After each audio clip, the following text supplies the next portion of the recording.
parole du Seigneur et on va donc voir le troisième volet d'une étude particulière que j'ai commencé intitulé « Le péché le plus décevant ». Le péché le plus décevant, donc, qui déçoit le plus le Seigneur, qui vraiment le frustre, le désappointe au plus haut point, donc, et on a vu évidemment différents aspects déjà. Et on va lire, si vous voulez bien, dans Osée, le prophète Osée, dans l'Ancien Testament, un prophète mineur, donc au chapitre 6, et on va lire à partir du verset 1er.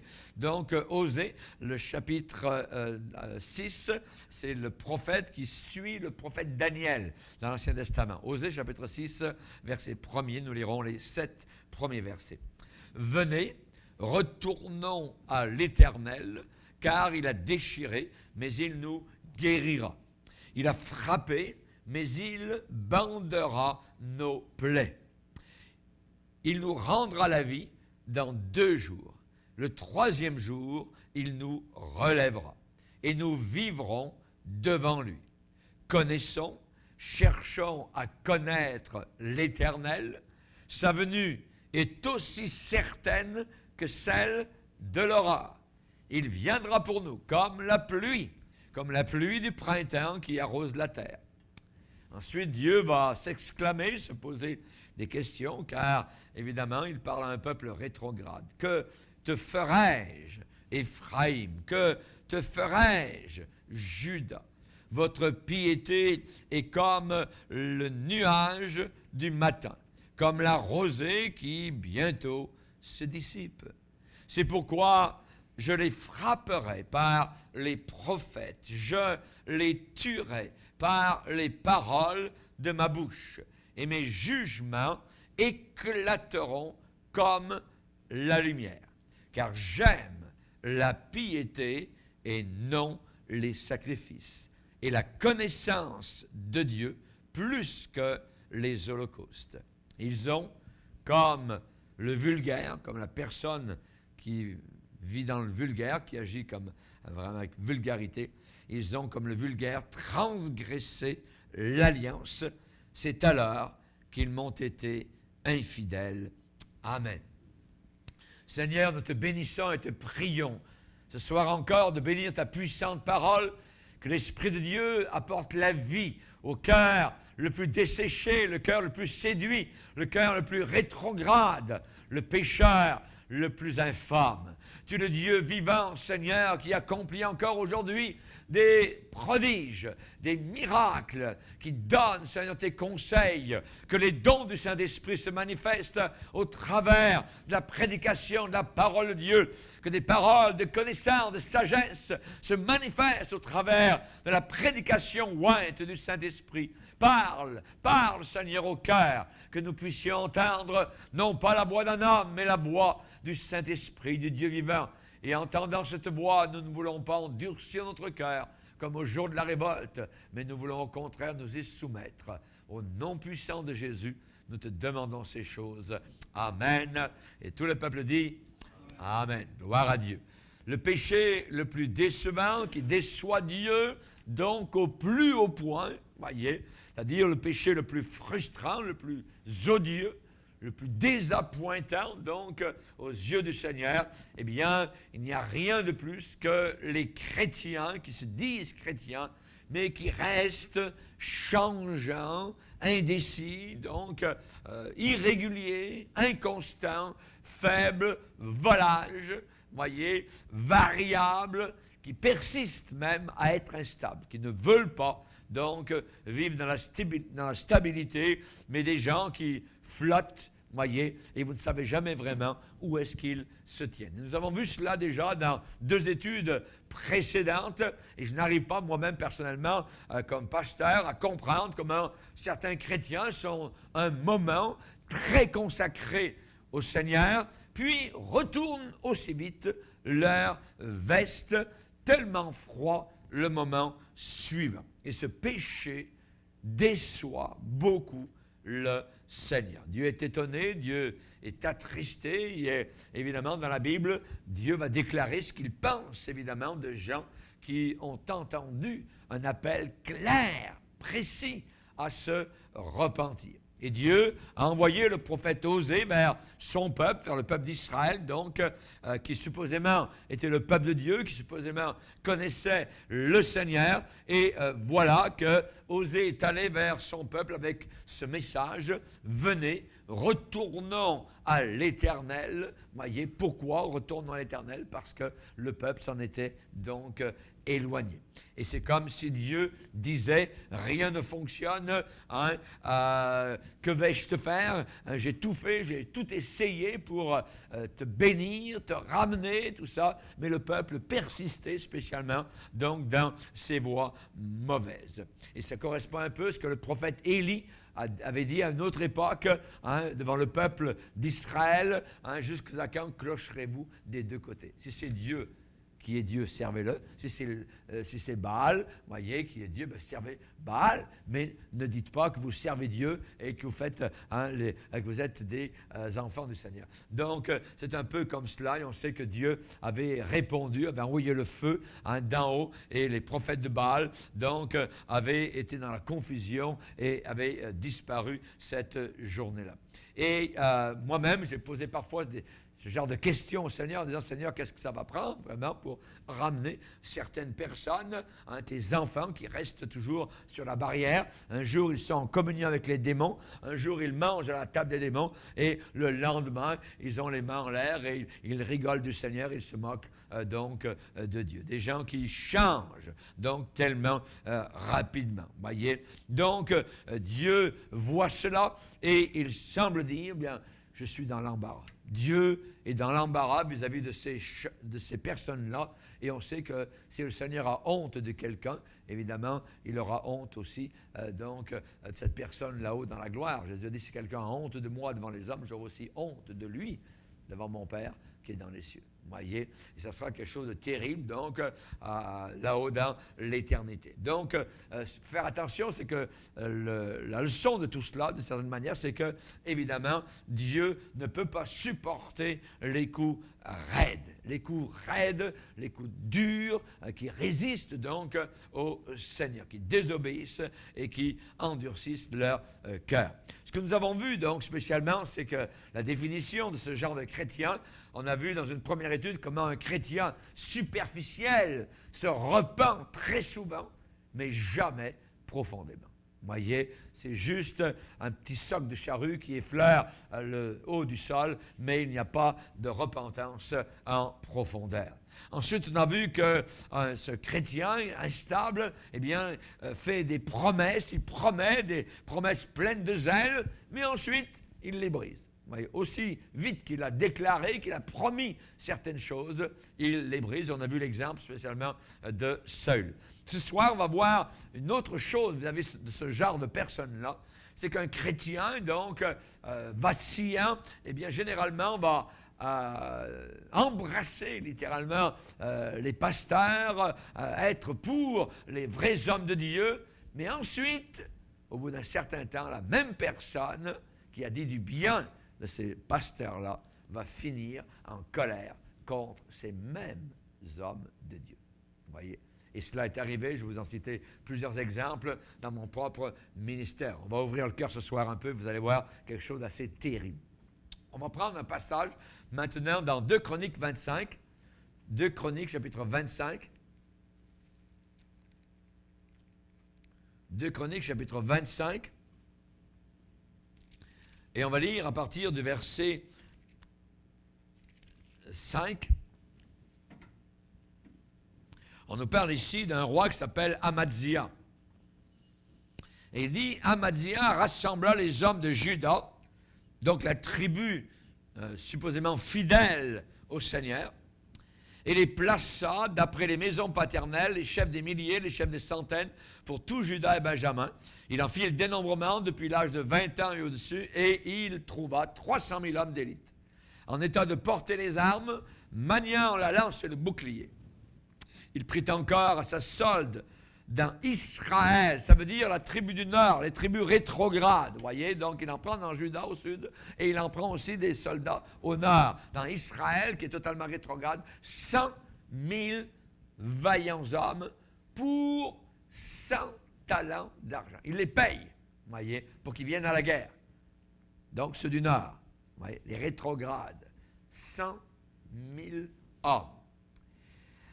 Et il a loué, d'une certaine manière, donc, à son service, 100 000 hommes de valeur, des vaillants, qui viennent des 10 tribus rétrogrades d'Israël au nord. Rappelez qu'il y a eu scission, voyez, il y a les tribus, il y a Juda au sud et les tribus au nord qui sont complètement donc rétrogrades, qui ne servent pas le Seigneur. Donc il prend des soldats de Juda, correct, mais il en prend 100 000 aussi au nord, voyez, en Israël, et il va les payer spécialement, donc une somme très importante, 100 talents, donc d'argent. 100 talents d'argent pour louer 100 000 hommes, voyez, qui vont venir à la guerre avec lui. Et aux yeux du peuple de Juda au sud, ce que fait le roi Amazia, eh bien, cela est un acte d'incrédulité. Un acte d'incrédulité. Se servir de rétrograde pour gagner supposément une victoire pour le Seigneur. Et en plus les payer. Voyez. Alors un homme de Dieu arrive. Regardez au verset 7. Un homme de Dieu vint auprès de lui et dit, « Ô roi, qu'une armée d'Israël ne marche point avec toi, car l'Éternel n'est pas avec Israël, avec tous ses fils d'Éphraïm. Si tu vas avec eux, quand même tu ferais au combat des actes de vaillance, Dieu te fera tomber devant l'ennemi. Car Dieu a le pouvoir d'aider et de faire tomber. » Donc, on voit qu'un homme de Dieu vient auprès du roi Amazia et donne un conseil, voyez. Rappelez-vous, un talent, c'est quelque chose. Là, il y a 100. Voyez. Un talent, c'est environ le prix à l'époque d'une maison.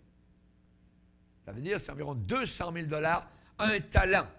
Ce qui veut dire que louer les armées du Nord, c'est environ 20 millions de dollars d'aujourd'hui. Mais ces 20 millions vont être perdus, vont servir absolument à rien du tout. Vous allez voir. Amazia est prêt à souffrir une grande perte parce qu'il avait encore en lui une certaine mesure de crainte de Dieu. Quand l'homme de Dieu est venu l'avertir. Voyez? Et Amazia a dit à son équipe, un homme de Dieu est venu me parler et me dire que ce n'est même pas la peine d'aller louer les 100 000 hommes au nord d'Israël. Nous venons d'entendre Dieu nous parler au travers de cet homme. L'homme de Dieu a parlé. C'est une parole très puissante, très forte. Ça prouve que je suis complètement dans l'erreur. Dieu a parlé. Et Amazia a obéi. Et il a donc renvoyé ces 100 000 hommes. Mais il les a payés quand même. Ça a été 20 millions de dollars perdus pour ne pas avoir obéi au Seigneur. Avoir compté sur des rétrogrades sur le bras de la chair et non pas compté uniquement sur les hommes de Juda au sud avec l'aide du Seigneur. Et Amazia a obéi et il a gagné une grande victoire. Ses ennemis ont été totalement vaincus et il y a eu 20 000 vaincus, 10 000 vaincus et 10 000 qui ont été tués, littéralement.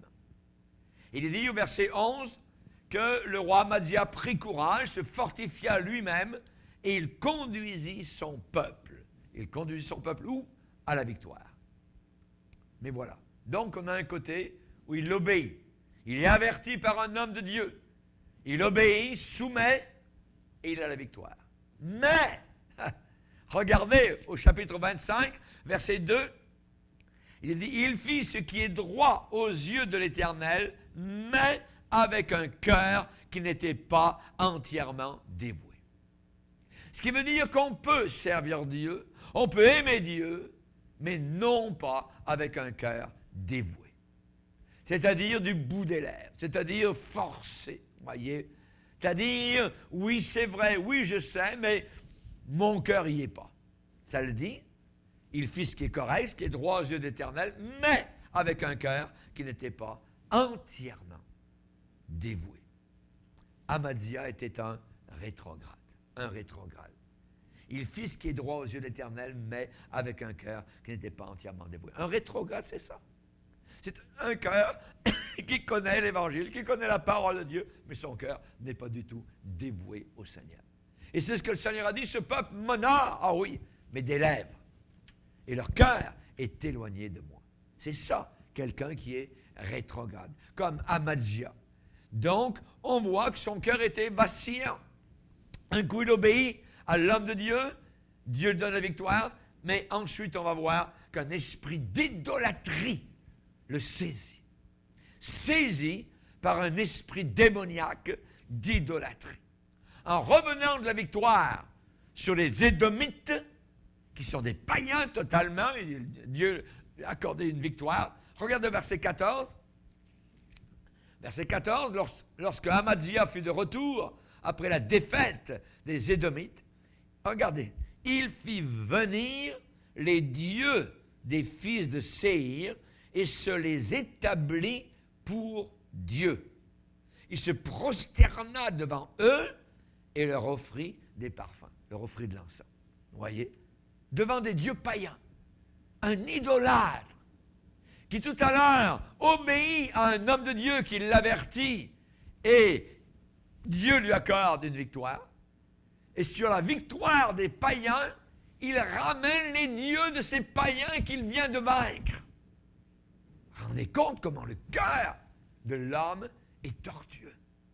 Il se prosterne devant ces dieux-là, il les adore, il leur parle, et il les remercie presque pour sa victoire. C'est abominable, incroyable qu'un tel homme puisse faire une chose semblable. Ces dieux-là qu'il est en train d'adorer maintenant, les dieux de Séhir, ces dieux-là n'avaient pas pu sauver les Édomites, n'avaient pas pu leur donner la victoire contre lui-même, voyez, contre les armées d'Amaziah.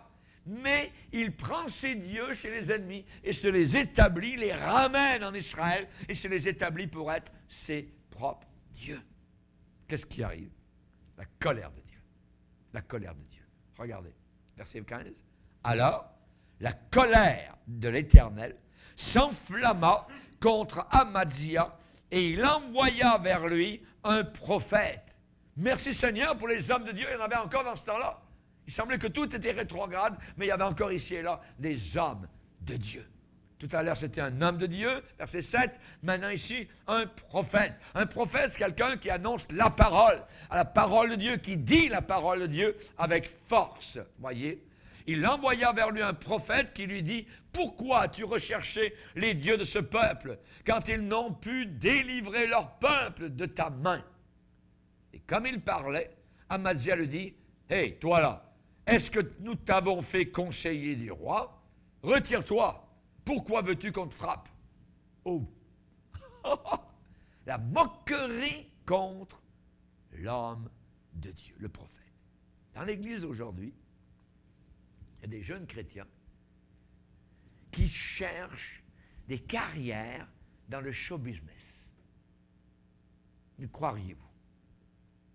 Le show business, qui est un lieu abominable, un lieu de démoniaque, d'homosexuels, voyez, de corruption, d'adultère, tout ce que vous voulez, voyez, de jeunes chrétiens cherchent des carrières dans le show business. Ces chrétiens-là ont vu la destruction de ces gens-là. Ils ont vu le vide qu'il y a, les chaînes, la drogue, le suicide, mais ils courent après ce style de vie, le style de vie des gens riches et réputés dans ce monde. Ils veulent cela. Et vous savez ce qu'ils nous disent? Oh, on va les évangéliser. Mon œil. Tu ne les évangéliseras pas. C'est eux qui vont t'évangéliser et tu vas rester bloqué là. Un jour, tu prendras la drogue. Un jour, tu vas avoir ta chaîne d'or autour du cou. Un jour, tu auras ton pote. Un jour, tu auras ta drogue, tout ça. Tu auras ta concubine, ainsi de suite, à côté de toi. C'est ce que le diable offre. Les chrétiens qui restent là. Ils vont sur la piste de danse et ils restent sur la piste de danse en train de danser dans les bras de Satan. Ils veulent ce style de vie. Ils oublient que ces gens qui sont dans le monde, vous voyez, sont souvent des gens qui sont divorcés, qui sont misérables, qui sont vides, frivoles, voyez, légers, vulgaires. Et ils ont, dit le prophète Osée, comme le vulgaire, transgressé la parole de Dieu. Comme le vulgaire. Ils deviennent vulgaires eux-mêmes.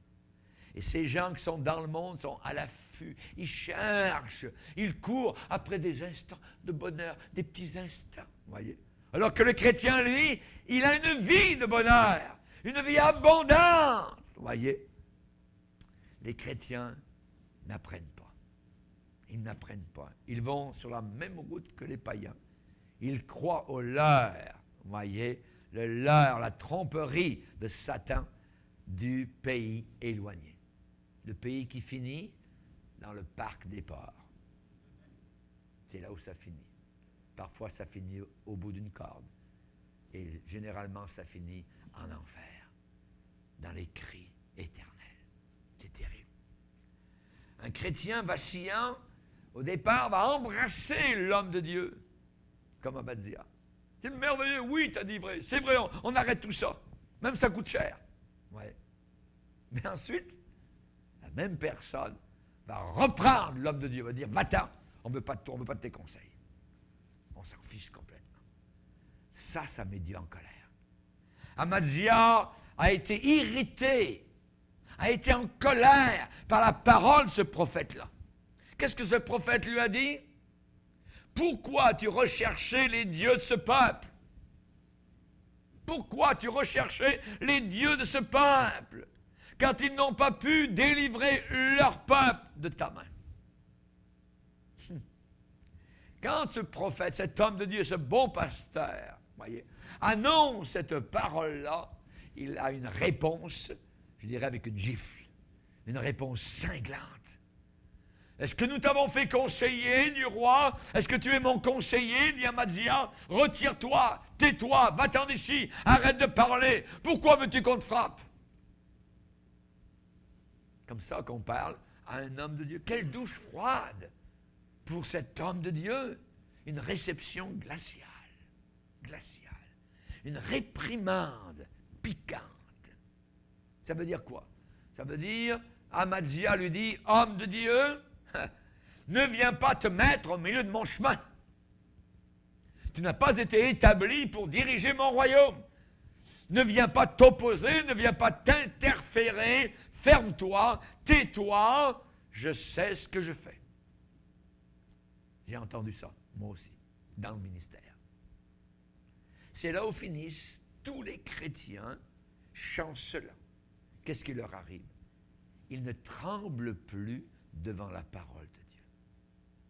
Ils ne tremblent plus devant la parole du Seigneur.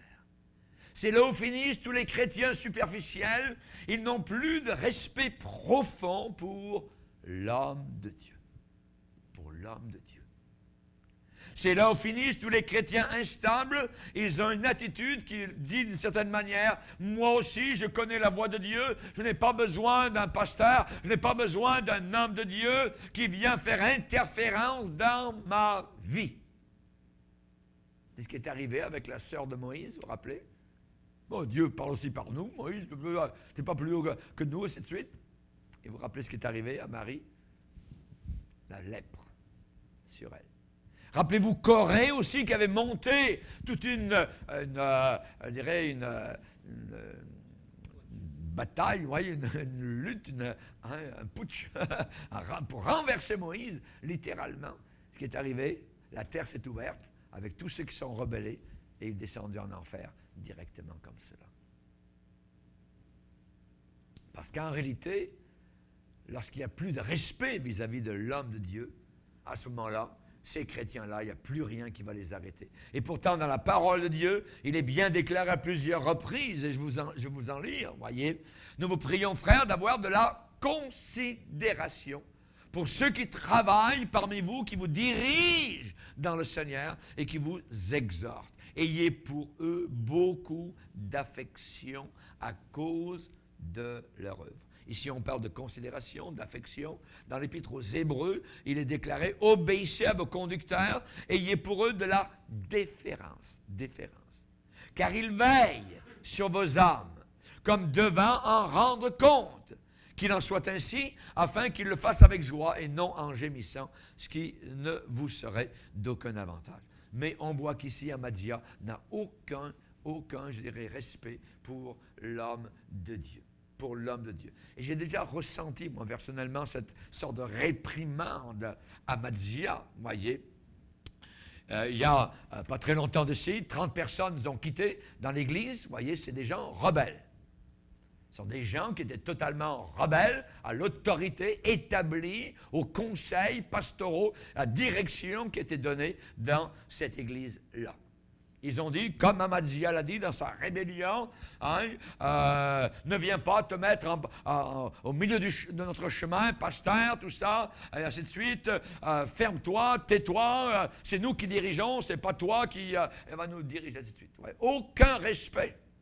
Et ils amènent avec eux la rébellion qu'ils ont dans leur cœur, là où ils vont, partout où ils vont, ils amènent ce même esprit-là. Ils n'ont aucun respect. Je me rappelle dans une église du nord du Québec, dans les années 80 spécialement, on arrive un soir avec André, chez le pasteur qui nous reçoit pour un souper, et je dois faire une mission donc d'une semaine. En entrant dans cette maison-là, on a un souper, bon, et ensuite on ressort. Et André, mon épouse, en sortant, me dit deux choses.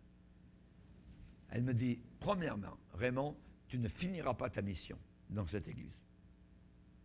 Et deuxièmement, il y a un esprit d'adultère dans cette maison. Tu ne penses pas que tu pousses un peu? C'était des paroles de connaissance données de la part du Seigneur, directement. Pouf, ça vient comme ça. Le Seigneur avertit. Il avertit. Le premier soir. Et quand j'ai prêché, comme je le fais d'habitude, je n'ai pas fait attention à ce qu'André avait dit spécialement, j'ai même presque oublié vraiment ce qu'elle avait déclaré, mais j'ai parlé, j'ai prêché comme d'habitude, et j'ai prêché l'Évangile, et ce pasteur semblait très instable quand je prêchais. Il semblait bouger, il était animé d'un esprit de quelque sorte qui le dérangeait. Ma prédication le dérangeait. Et j'ai tremblé dans l'esprit quand j'ai amené une parole de correction à ce jeune homme. Un jeune pasteur, voyez. Et il ne l'a pas reçu. Il ne l'a pas reçu. Je lui ai dit, j'ai entendu ce que Dieu a déclaré. Ce que je te dis, c'est la vérité. Il m'a regardé avec mépris, avec froideur, et il m'a dit, moi aussi, Dieu me parle. Au bout de 2 jours, il est venu me voir, il m'a dit, tu peux t'en aller, la mission est finie. Exactement comme André m'avait dit, ça ne m'était jamais arrivé de ma vie de me faire mettre dehors d'une mission. Vous voyez? Vous allez prêcher la parole de Dieu, vous êtes invité, vous voyez, et ça dure 1 semaine, et au bout de 2 jours, il dit, tu peux t'en aller. Ah oui? La mission est finie, tu peux retourner chez toi. Je suis allé prêcher, pas très loin, il y avait une réserve indienne, et j'ai demandé à un Indien qui devait aller le voir, j'ai dit, tu vas lui donner cette lettre-là. Et j'ai écrit différents mots sur cette lettre, et j'ai dit, entre autres, le Seigneur te rendra selon tes œuvres. Le Seigneur te rendra selon tes œuvres. Il semblait que il n'y avait rien qu'il avait raison, que tout ce qu'il disait était correct. 1 an a passé, 2 ans, 3 ans, 4 ans, 5 ans. Au bout de 5 ans, le scandale est sorti. Scandale connu, même parmi les païens. C'est que monsieur, dans cette église, couchait avec les femmes de l'église. Il y avait un esprit d'adultère dans cette église. Et on n'aime pas un homme de Dieu intègre qui vient prêcher la parole du Seigneur parce qu'on a peur de se faire dévoiler.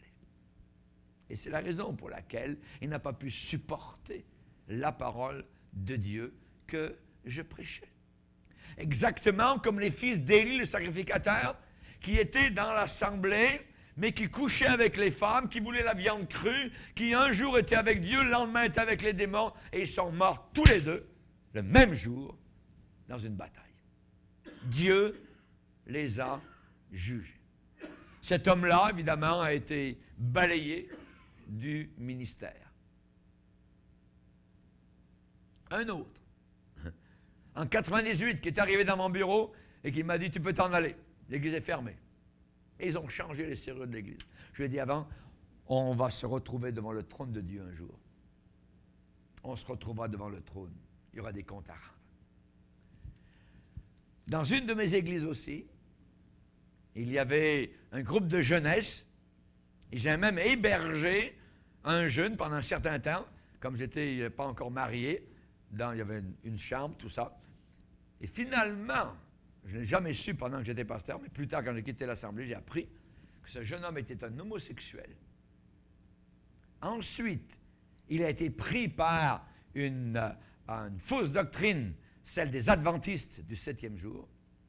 Et aujourd'hui, ce même jeune homme vit encore, 30 ans après, mais il est en chaise roulante. Jugement de la part du Seigneur. Jugement. Je vous parlerai d'un autre pasteur qui m'invite aussi à faire une mission dans son église. Il me fait venir avant la mission dans son bureau et je n'avais jamais vu des pleurs de colère. Ce pasteur se met tellement en colère, le bureau est à côté du sanctuaire, on aurait pu l'entendre tellement, même au travers de la porte, tellement il criait. Je dis, qu'est-ce qui se passe? Il m'invite, il me demande. Mais le pire, attendez, c'est que lorsque la réunion commence, je suis l'invité, ce même pasteur dit, nous sommes tellement heureux d'avoir avec nous le pasteur Bourgier.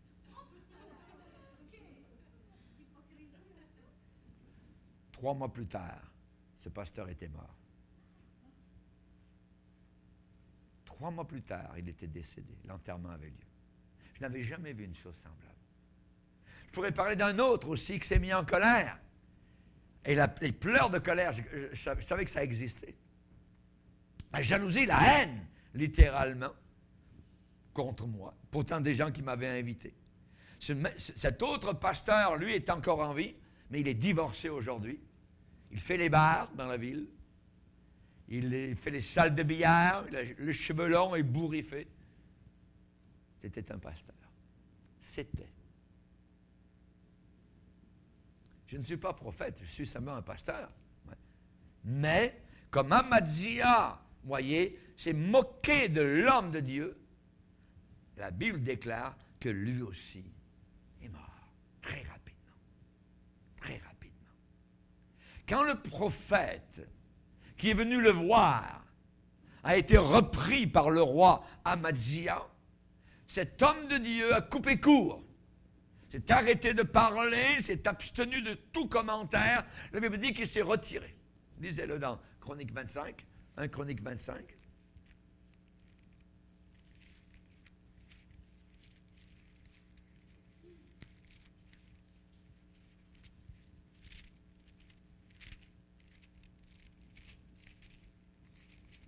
C'est dans 2 Chroniques, je pense, 25. Hein? Ouais, c'est 2 Chroniques 25. 2 Chroniques 25, verset 16, comme il parlait, Amaziah lui dit, « Est-ce que nous t'avons fait conseiller du roi? Retire-toi. Pourquoi veux-tu qu'on te frappe? » Le prophète se retira en disant, « Je sais que Dieu a résolu de te détruire parce que tu as fait cela et que tu n'as pas écouté mon conseil. » Cet homme de Dieu a coupé court, voyez, il s'est retiré. Il savait que son message ne serait pas reçu. Il a donné un tout dernier avertissement. Je sais que Dieu a résolu, a déterminé de te détruire parce que tu as fait cela et que tu n'as pas écouté mon conseil.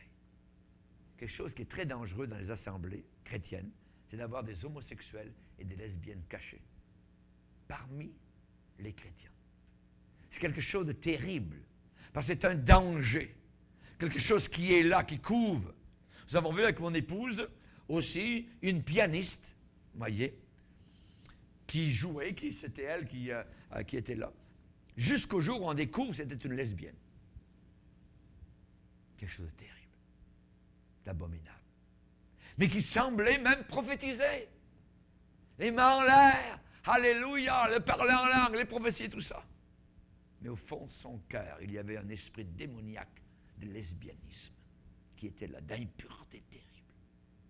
Évidemment, aujourd'hui, c'est complètement dans le monde, balayé par Satan. Le diable en a fait une bouchée, voyez.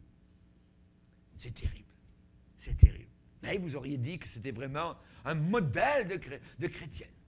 En avant, c'était elle qui était là. Le piano, l'orgue, les cantiques, tout ça. Pleurait devant le Seigneur. C'était une lesbienne.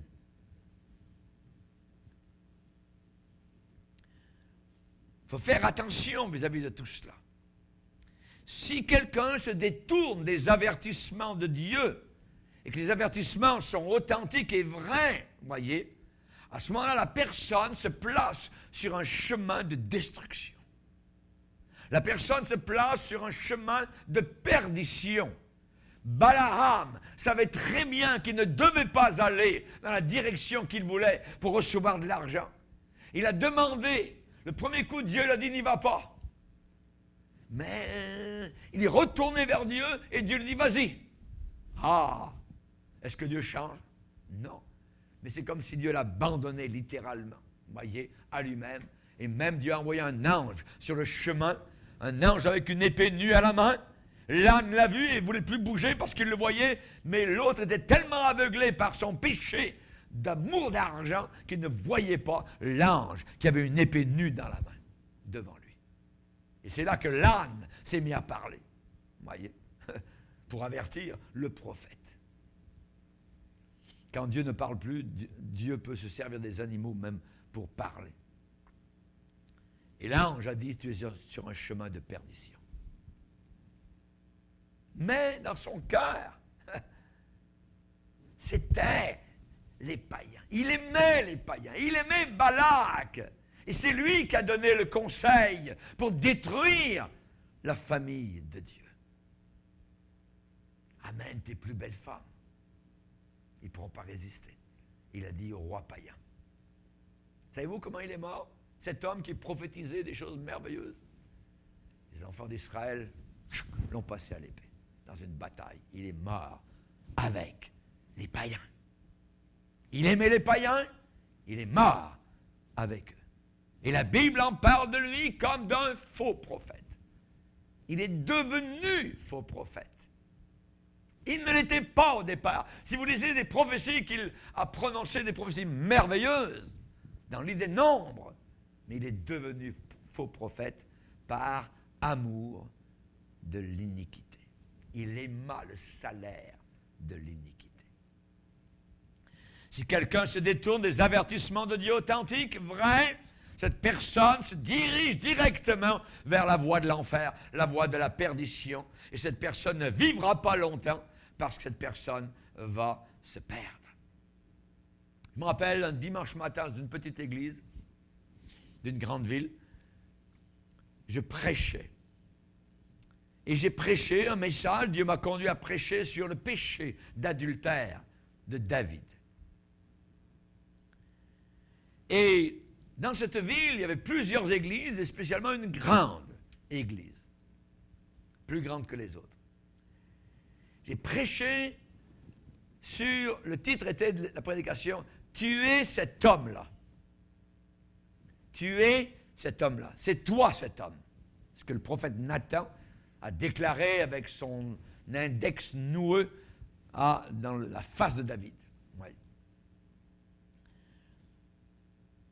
Il y avait dans l'assemblée, cette petite assemblée, un homme que je n'avais pas vu depuis des années, mais qui était là. Et Dieu, dans sa grâce, l'avait envoyé là, pour entendre ce message. C'est un homme qui avait sa femme au nord du Québec, mais il venait régulièrement à Montréal avec voir une concubine. Adultère. À la fin de la réunion, je l'ai salué, je le connaissais très très bien. Il dit, c'est bien, tu es ici, ça va bien. Je ne connais pas sa situation. Il était bouleversé. Je voyais que dans son cœur, après avoir entendu le message, la parole de Dieu l'avait totalement dévoilé. Son péché avait été mis à nu. Tellement bouleversé qu'il sort de l'église, il ne parle pas tellement, un petit peu, mais pas trop, et sur le trottoir, il s'en va. Au revoir. Ma femme sort sur le trottoir, le voit, on se connaît très bien. Et il dit sur le trottoir, je ne retournerai pas dans cette petite église, je vais aller dans la grande église. Et ma femme lui dit, si tu vas dans la grande église, tu vas t'y perdre. Parce qu'il n'avait aucune intention de changer sa façon de vivre. C'est facile d'aller dans une grande église, se cacher, vous vivez en adultère, vous êtes homosexuel, lesbienne, vous êtes un voleur, vous êtes un menteur, vous convoitez, vous avez de la porno à la maison, ainsi de suite, voyez, et vous arrivez à l'église et vous louez le Seigneur. Facile de se cacher. Mais une plus petite église, c'est plus dur, parce qu'on se connaît, parce qu'on veille les uns sur les autres. C'est une famille. Hein, on ne connaît pas tous la vie de tous et chacun, mais on est plus proches les uns des autres. Vous voyez? Et tôt ou tard, la chose. Mais dans une grande église, vous pouvez rester là caché pendant des années. Pendant des années. Et ma femme lui a dit sur le trottoir, tu vas t'y perdre si tu vas dans cette grande église. On l'a invité à manger à la maison le midi. Il ne voulait pas. Et finalement, il a accepté. Et c'est là, pendant le repas, qu'il nous a avoué tout son péché, tout ce qu'il faisait, au dos de sa femme. Il l'a trompé régulièrement. Il a avoué son adultère. Je ne connais pas la suite. Mais Amaziah a été tué. Il a été tué. Il y a eu une conspiration contre lui. Il s'est enfui dans une autre ville. Et dans l'autre ville, on l'a tué même là-bas. Vous connaissez un autre homme aussi dans la Bible qui s'appelait Naboth, un homme de Dieu, fidèle à l'héritage de ses pères, qui avait une petite vigne. Et vous vous rappelez comment Jézabel et Akab, son mari, ont concocté un plan pour détruire Naboth afin d'obtenir cette petite vigne. Et après que Naboth a été tué, eh bien, Akab a dû faire face à l'homme de Dieu. L'homme de Dieu s'appelait Élie. Et quand Élie a rencontré Akab, Élie a crié d'une voix de tonnerre, au lieu même où les chiens ont léché le sang de Naboth, les chiens vont lécher ton propre sang. En entendant cela, Akab est tout bouleversé. Lisez avec moi dans 1 Roi 21. 1 Roi 21.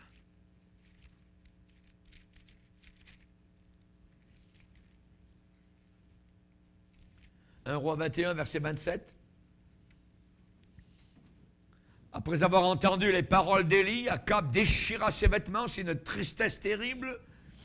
Il mit un sac sur son corps et il jeûna. Il couchait avec ce sac et il marchait lentement. Et la parole de l'Éternel fut adressée à Élie, le Tishbite, en ces mots. As-tu vu comment Akab s'est humilié devant moi? Parce qu'il s'est humilié devant moi, je ne ferai pas venir le malheur pendant sa vie. Ce sera pendant la vie de son fils que je ferai venir le malheur sur sa maison. Il semble qu'Akab a tremblé devant la parole d'Élie. Il s'est repenti. Il a jeûné. Il s'est humilié. Voyez. Mais est-ce que cette repentance et cette humiliation étaient réelles? Ce n'est pas parce que quelqu'un vient en avant, pleure, se repent ou jeûne que la chose est réelle.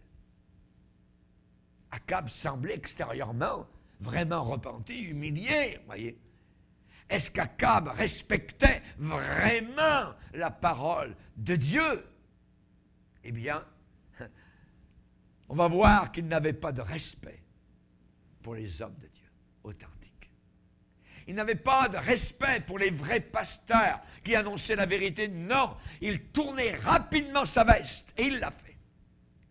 Et il est allé avec désobéissance à Ramoth dans une bataille avec le bon roi Josaphat contre le roi de Syrie. Akab s'était entouré de faux prophètes. Il s'était entouré de yes men, voyez. Josaphat, le bon roi, avait demandé, est-ce qu'il n'y a plus d'hommes de Dieu dans le pays pour qu'on ne puisse pas les consulter? Et Akab a dit, il y en a bien un, il s'appelle Michée, je le hais. C'est l'homme qui se repentait, l'homme qui pleurait l'autre jour, voyez. Un homme de Dieu qui est dans le pays qui s'appelle Michée, il dit, je le hais.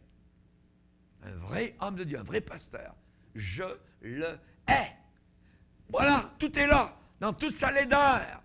Le cœur charnel, superficiel, instable, vacillant, qui est dévoilé. Ce que ça veut dire quoi? Ça veut dire que tout le long du chemin, eh bien, Akab avait de la haine dans le cœur pour les vrais hommes de Dieu. Pour les vrais hommes de Dieu. Il voulait entendre seulement du bien, voulait entendre seulement du bon, voulait seulement être flatté, tapé sur l'épaule, voyez. Akab ne voulait pas la prédication solide et vraie. Il dit que Jésus ne prêchait pas comme les scribes et les pharisiens, mais il prêchait avec autorité. Il était rempli du Saint-Esprit. Akab ne voulait pas la prédication d'autorité, le marteau de la parole de Dieu qui brise le roc. Il n'en voulait pas. Il ne voulait pas de la grêle, la parole de Dieu qui tombe comme une grêle, qui dévoile la caverne de la fausseté, du mensonge et de l'impureté. Il n'en voulait pas, voyez. Sa repentance n'était d'aucune profondeur. Judas s'est repenti. La Bible dit que Judas Iscariote s'est repenti. Mais il est allé se pendre. Pharaon, devant Moïse, à la fin, quand tout allait mal, il s'est repenti. Il est descendu, il était jugé par le Seigneur. Il est descendu au fond de l'eau. L'eau est retombée sur lui et ses chevaux. Il faut qu'il y ait repentance authentique. Et Élie, dans Job, a dit, je ne sais pas flatter. L'apôtre Paul a dit, est-ce que je cherche à plaire aux hommes? Si je plaisais encore aux hommes, je ne serais pas un serviteur de Dieu. Jean-Baptiste, devant Hérode, n'a pas eu peur de le dire. La femme avec qui tu es là, non, ça ne marche pas. Ça ne marche pas. Superficiel, vacillant, irrésolu, frivole, flottant, instable.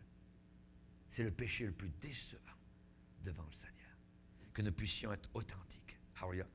Et la semaine prochaine, je pense qu'il y en a encore un autre, il faut que je vous le dise parce que c'est intéressant. C'est la suite du message. Pensez de finir en 3? Non, ça va prendre 4. Gloire à Dieu. Amen. Alléluia. Seigneur, nous sommes devant toi et nous te bénissons. Nous voulons te glorifier, nous voulons t'adorer, nous voulons te bénir, Seigneur, pour ta parole qui est si merveilleuse et glorieuse. Aide-nous, Seigneur Jésus, à être vrai, authentique, sérieux, à aimer les vrais hommes de Dieu, la vraie parole de Dieu, l'Esprit de Dieu qui nous dévoile, qui montre notre péché, nos fautes, nos failles, Seigneur. Merci, Seigneur Jésus. Alléluia, tu es le grand lévrier du ciel. Alléluia, tu cours après nous, Seigneur. Merci pour le Saint-Esprit, Seigneur. Où irions-nous loin de toi, Seigneur? Si je monte au ciel, tu y es. Si je descends dans le séjour des morts, t'y voilà. Autour de toi, la nuit devient lumière. Alléluia. Gloire à toi, Seigneur, notre Dieu. Aide-nous, s'il te plaît, à prendre conscience des messages que nous avons entendus, Seigneur. Que nous puissions, Seigneur, aimer cette parole. Qu'elle puisse continuer à œuvrer, à taillader, Seigneur, dans notre rébellion, à secouer, Seigneur, nos raideurs. Nous te demandons, Seigneur, que nous ne puissions jamais résister à ta parole merveilleuse qui est si bonne, car en même temps, elle est un baume, elle est une guérison, elle est vraiment merveilleuse et glorieuse. Aide-nous à l'aimer, Seigneur, plus que 1000 objets d'or et d'argent. À toi de la gloire, au nom de Jésus. Amen. Et tout le peuple dit Amen.